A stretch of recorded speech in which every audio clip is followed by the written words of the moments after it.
Bekleyecek değiliz. Hakikat ortaya çıkacak. Başka yolu yok. Ya aç köpekler gibi burada birbirimizi yiyeceğiz ya da kurt gibi düşmanımızın boğazına çökeceğiz. Arası yok.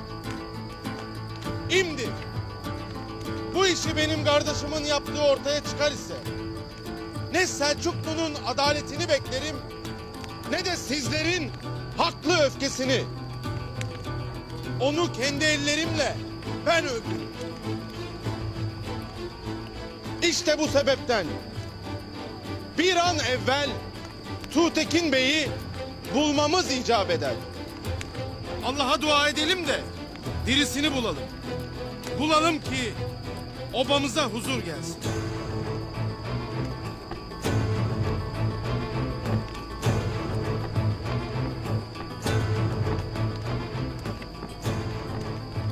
Hayırdır beyim?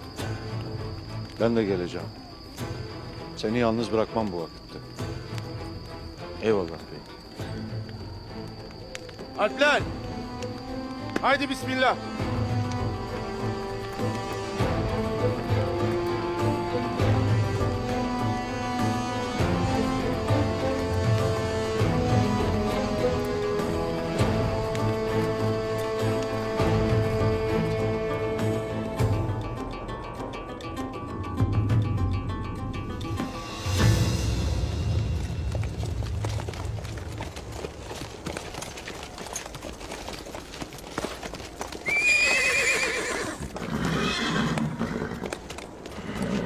Beyim.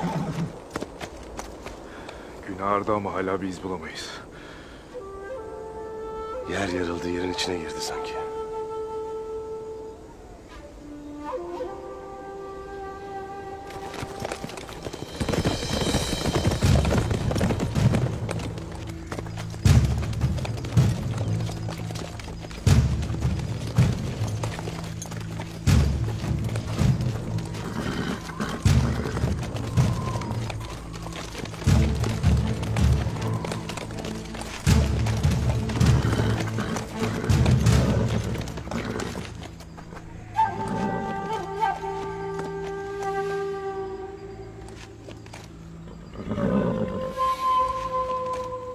Bilesin ki sana bunu söylemek beni çok üzer.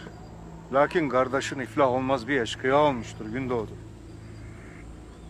Vaktinde onu dizginleseydiniz bütün bunlar olmazdı. La havle. Beyim, hele bir Tuğtekin'i bulalım da kardeşimin ıslahını o vakit konuşuruz. Ben şu yana bakacağım.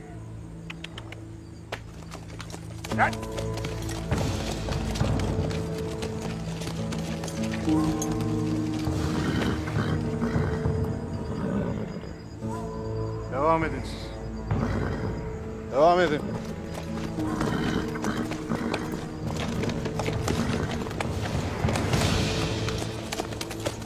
Dağılalım.